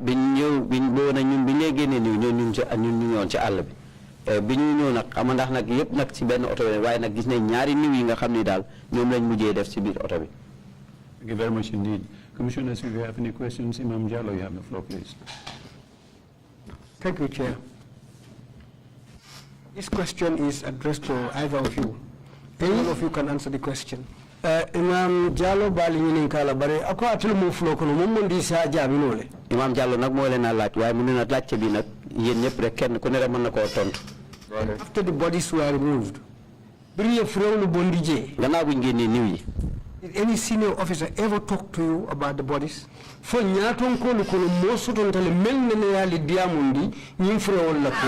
Amna kenn ci kilifa ko xamne wax na yeen lu aju ci wali niw yoyu. Thank you. Allah baraka.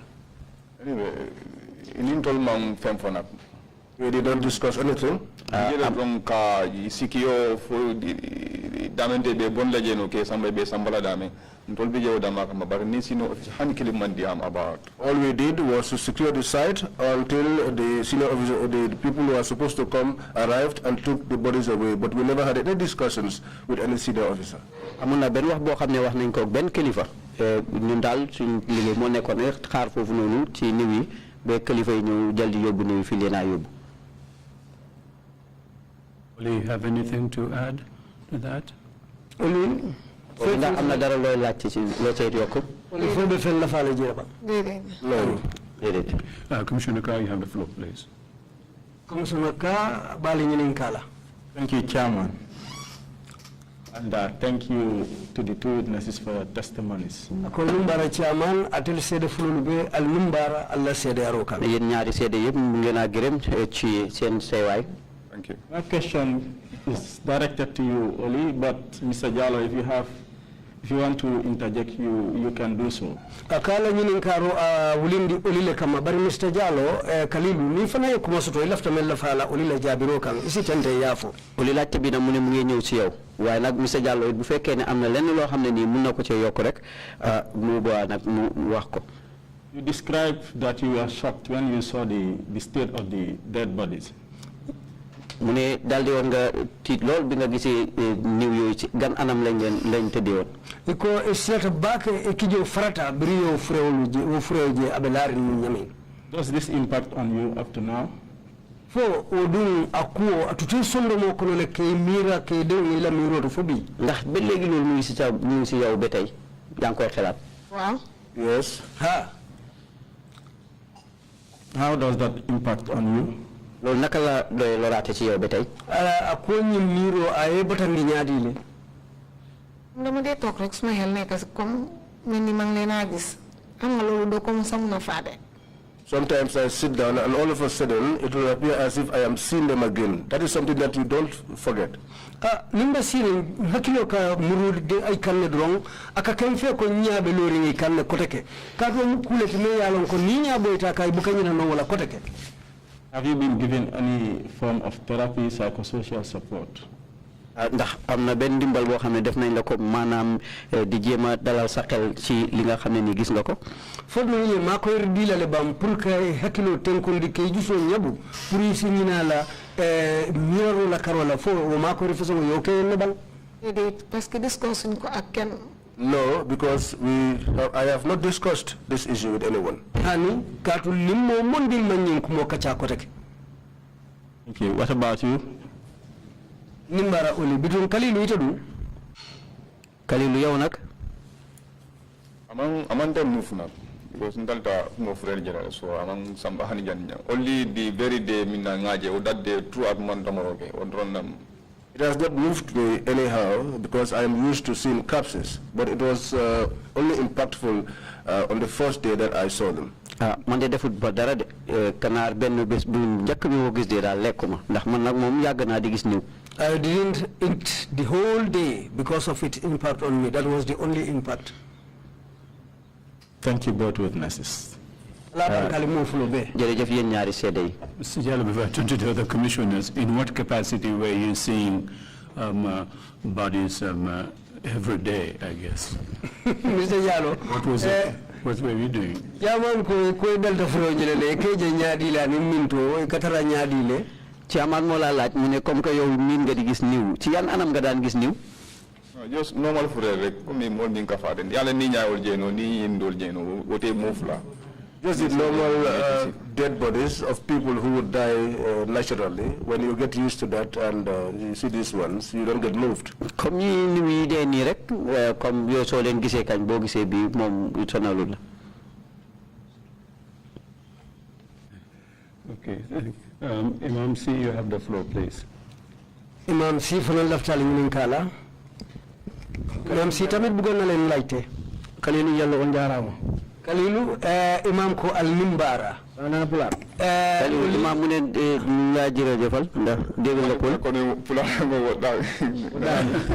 Akala fula ko manjam fa. Du mandindro. Bino jarna he an yowni e sedan faga mangal.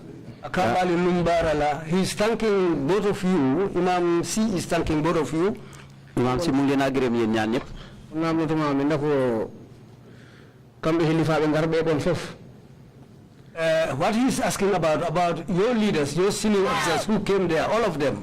Mu ngi laajte ndax seen kilifa yi ñëwoon foofu yëpp. Ala foofu mbaddo dum caméra wala video. Was it filmed, were the images filmed, or was it video recorded or whatever? Ndax defoon nañ fa ay nataal ci moo xam ci nataal yi karaj yi la wala nataal yu video yi la. Okay, given the scene on what the first people who arrived there, I think at the forensic expertise, something like that. I saw those people taking pictures and measurement. what do you mean, yeah. Bimmo fololu nata melno ketan moluti ngajele ba film ka de natalu no fana lutaka ka famene forensic experts wolle ka nyim ku meselu jube nin ku ketat blato molu la bulu kon nolu anin ku kotalu men yalan ko lebe den di ku façon la ñi nga xamne ni day ñoo am xam xam lu aju ci wali tefar num amé té ñukoy mëna sotandeku ñu xamé len forensic ñoo ñewon nañ fa di def ay natal ak ay nat fiñ teud. Yes, I think our team came there, they video recorded, and there was also some people who were forensic experts. Mike. We should can definitely video. Ankans, then natal, Siaro, man, Natalo, ye natal le Siaro will not a jelly pruke natal. One Jerry. Al-Nimbara. Commissioner Jamesise, you have the floor. Commissioner Jamesise laftal in Kala. Commissioner Jamesise Bugana Lake. Barika Chairman. Thank you, Chairman. Chairman Jerejef. Barika Sedon. Thank you, witnesses. Al-Nimbara Sedon. Dole man sene amane. There is one place which is not clear to me. Amna ben place bo xamne de lerul ma. Lomu ye menati abaluringa. That was the one that was brought to you alive. Ki nga xamne indi nañ leen fekk mu ngi dundu. Fo ya dundu police wala bolu. And was handed over to the police. Ben dal di ko jébal ci loxo police. Nata boja ye manta. He left there and disappeared. Gannaaw lolu mu genn fu rir. Aboda aytara wa jumale beje menga di. At the time, who was it that this individual was personally handed over to? Jamono bobu kan mo fa nekkon ci jamono bi ñu doon jébale ki. That is where I want to ask. For the couple camera contact because I tell them at that time. Well, for that one, you would have to contact Corporal Kamara because he was the one heading the place at the time. And if anything happened, he would be in the know. Fu nek ni kana ñu jokko Corporal Kamara rek de ndax jamono bobu dal mo fa nek mom moy mëna xam kan na nekkon fofu.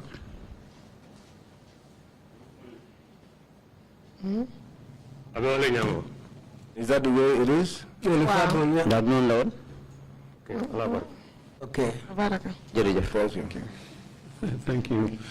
Before I give you two witnesses the floor to make any concluding remarks you have, allow me, Kalilou, to get back to the question I asked you. You said you're used to seeing dead bodies.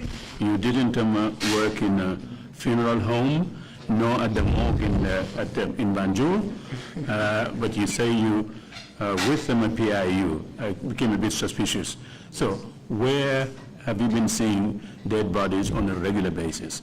Kalilou, chairman kama nyini wala mindialo ya kuma kanko fokono yini mfuko idalta fure ulu jelale. Akondu ile mondo kuke fure do ku dinkirato wala fure bungoto. So sila niko idalta fure ulu jelale wala kata jakali koti andu do ko la PIU le ko wala ya sobindi. Sila ko akayini ka wala hanibi idalta fure ulu jelale min tole. Mom day chairman bi legi mu ngi delu wat ci latem ba rek de mu ne yow comme ka nga ne yow yag nga di gis ay niw min nga ko te mu ne yow do di liggéey ci place bi ñoo denc niw wala fi ñuy sangi niw wala dal fu ñu topato mbiri niw te yow ya ngi liggéey PIU mu ne dal ba legi loolu dal ci xelam ba legi mu laaj la fan nga daan gis niw yoyu. Yes, comme mo jëlé min fata ko mi normal furel tenti rek like mfama fata ñaalale like ngam mbama fana furel jëlé aussi fal. I see people's dead bodies. No.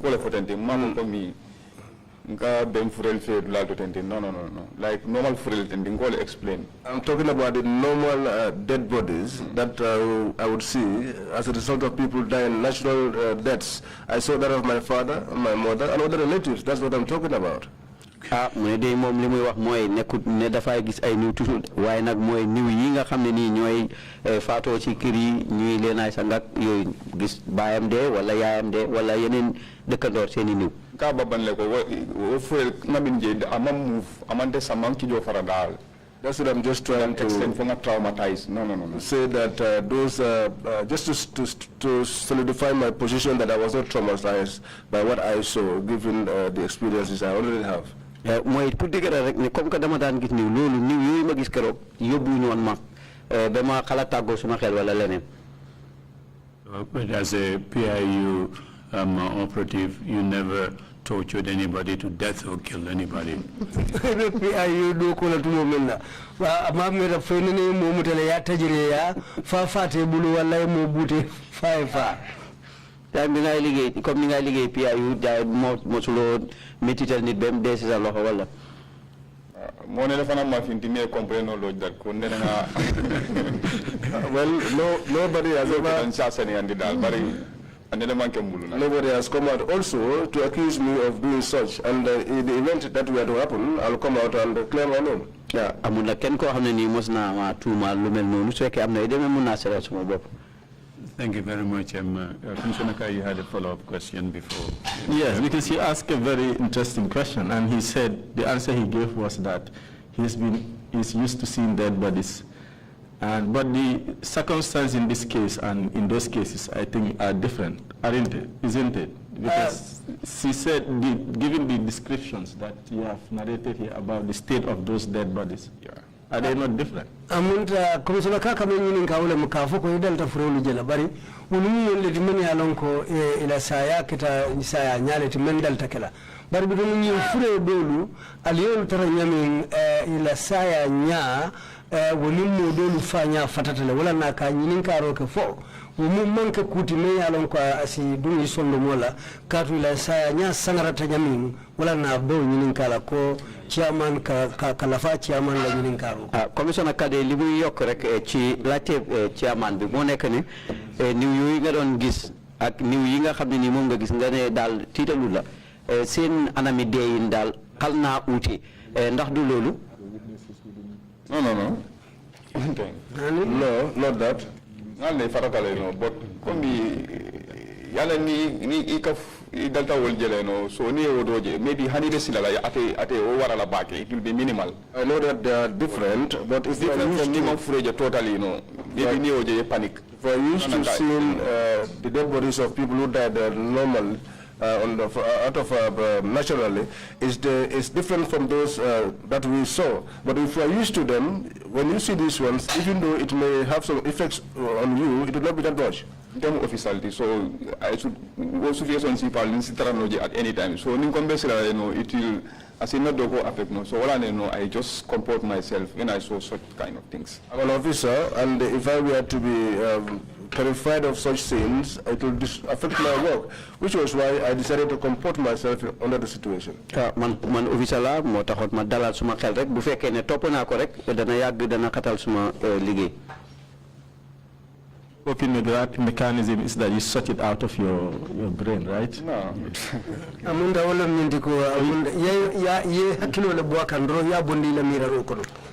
Mu ngi melni rek da nga forcer ko génné ko ci sa xel mi dal. Yeah. Thank you very much indeed, Madam Oley Sam. If you have any concluding remarks, if we can let's make them now, and let's be a bit brief. We're running a bit late. Madam Oley Sam, bu fekkee ne am na yenn kàddu yoo xam ne moom ngay tënkee sa jot teewaay fii ci pencum TRRC ñu def ko ci ni mu gën a gaawee rek ndax waxtoo ñu xojagum fi mu nekk nii. No, I don't have anything to say. Oh, that was very quick. Thank you very much. Mr. Kalilou Jallow, you have any concluding remarks? Kalilou, fo fana ko bosotole bela mo kum fala men na ban.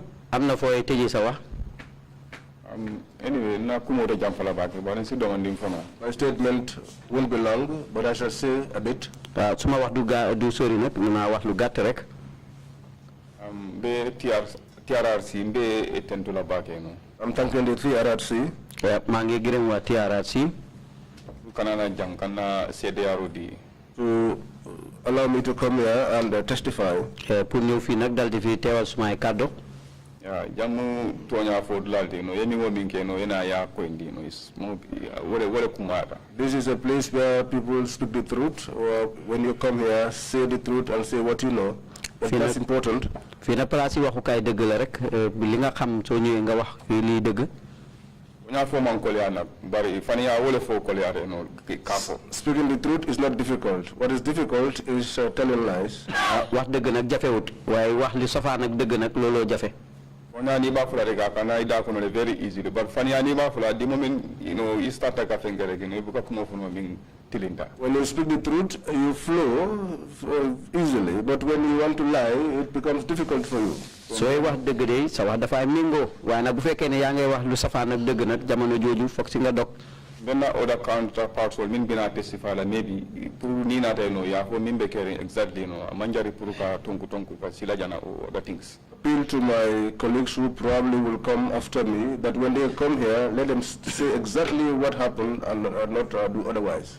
Ma ngi sakku na ci suma yeneen nawle yi nga xamne ni mën nañ fay ñew su ñewé nak nañ wax li deug rek bala ñuy nek nak di wax leneen wo drone decision ora na kabren commanding ko binare no willingly to come and give my statement.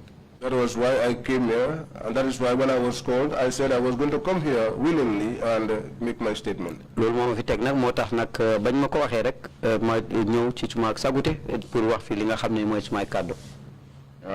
Be wo drone so lambe mi folé no so mbal tank la. That's all I have to say, and I'm thanking you all. Thank you very much indeed, both of you, for coming to testify before the Commission. We will take a 30-minute break. Council, is the next time a witness ready?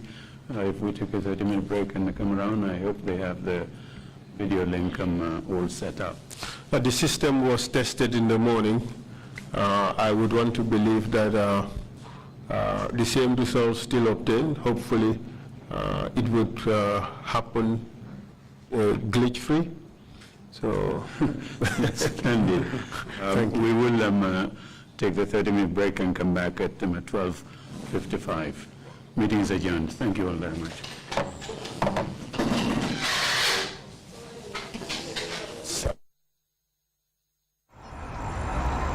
When we touch down, better broke down.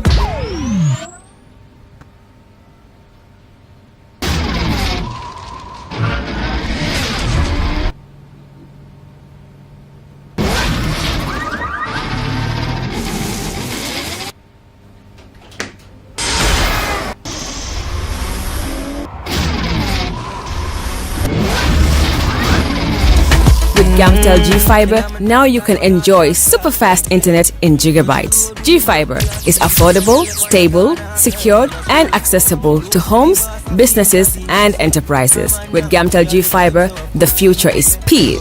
Gamtel, creating a brighter future in communication. So she became mine and see the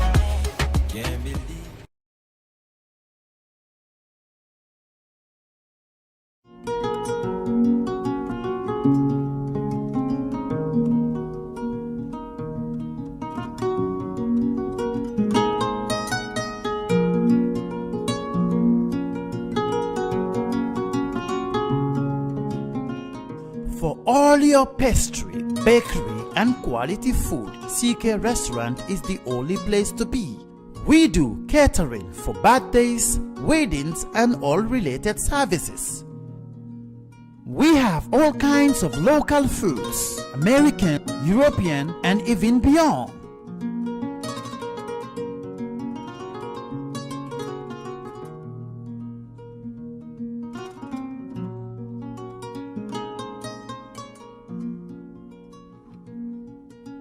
Come and have a taste of our local juice, ebe, and other services.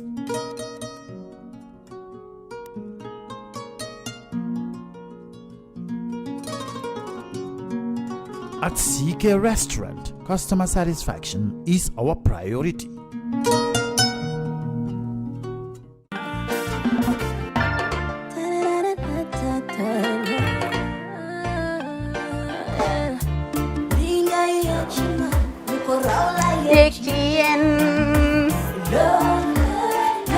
Love like fire.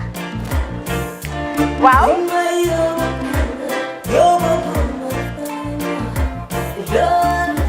Love like fire. Xam ngeen rek affaire bi xam ngeen fan la? Skincare la. 2020 lañ wax de. Waaw. Fii nag mooy Kerr fan Kerr zero tache. Perfect skin. Skincare saa su ne rek niñ ko dee defee rek. Loo lañ soxlaati rek. Maanaam bu ngeen am problème ci seen skin yéen xam ngeen fan la fii ngeen di ñëw suma xarit yeeg am di jàmm yi nga xam ne taas daf lañ sonaloon xam nga doon xeesal ba la ka xum éneew ma lañ ko nag waaye just in case comme ni ko gars yi di waxee rek en cas just in case loolu xew xam ngeen fi ngeen di ñëw skin care plus si yu baax rek la ñoo dox nag ay baax rek fu ne la ñoo dem ci réew mi di lañ indi rek nag products yu baax du Paris du Italie du USA du fi mu nekk nii sax boole nañ ci nag Sweden fu nekk lañ leen a indilee products bu dee tamit nag da nga ñuul rek ñu lay jamaa natural beauty that melanin dripping we do have stuff for you as well emuñ si skin care products rek ñu ngi ci cuub yi tamit fu ne la ñoo jaar in fact sax last commercial bi ñu defoon waxuñ leen woon ne dañoo dox ci ay kawar 9A grade rek nag waaw we do have bundles as well hair si lu ne la ñoo dox ñun ñu ngi ci rafetal jigéen rek luy taaral jigéen rek waaw boo leen di tukki tamit bëggoon rek classic suitcase ñu dañoo dox ci ay Samsonite duñ dee indi any brand of suitcases though other than Samsonite comme li ma dee wax rek boo eggee airport dëri Samsonite dafa am nuñ laa xoolee waaw ngeen ne lan nag waaw skin ci moom la ñu gën a xamee nag skin care products ci moom la ñu gën a xamee ñu ngi dox tamit bentee tamit si ay dàlla man waaye man nag skin care mooy suma specialty xam nga rek jigéen bu sa xar kanam réglé loo def mu jag am nañ Patricia Reiner, Kiwi Eye, the whole range, Lighten Up Gold, Tomatine. I mean, the list can just go on and on and on and on. Lépp loo xam ne rek luy taaral jigéen la ci yooyu rek la ñoo dox. Skin Care Plus nag emuñ si Gambia rek ñu ngi United States ñu ngi Gambia fii ba pare bu dee yaa ngi anywhere in Europe mun nañ la ko mail within 3 days rek ñetti fan rek nga jot say diw emuñ si loolu rek dañ laa consult tamit balaa ñu laa jaay diw dinañ def a free consultation pour wax la rek exactly li nga xam ne moo méngoo ak sa kanam dinañ leen wax tamit ne rek am nañ perfumes, fragrances, men's shirts, accessories. We do dresses as well. We do blouses. I mean, we do shoes. Name it, we do them. Skincare Plus 2020 is our year of perfection. Zero task. Fi mu nekk nii réew mi fii kenn waratu fi task kenn waratu fi am problème kanam kenn waratu fi am problème picture boo ko amee dafa fekk ne rek ñëwuloo ci place bi fii. Love like fire.